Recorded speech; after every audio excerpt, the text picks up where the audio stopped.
احتفالات شعبية عراقية بعيد الفطر بعد شهر صوم ارتفعت فيه حرارة الجو إلى مستويات قياسية، وزاد من حرارته انفجارات السيارات المفخخة في مناطق مختلفة من العراق. قسم كبير منها وقع في المناطق التي تقطنها أغلبية شيعية.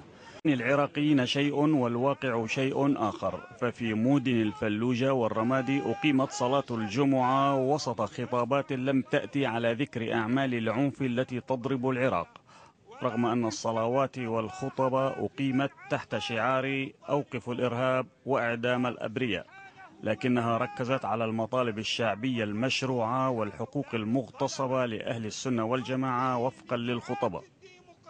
لقد وزعت هذه الحكومة الظالمة ظلمها على أهل السنة والجماعة بالتساوي قتلا وتشريدا ليس ذلك فقط،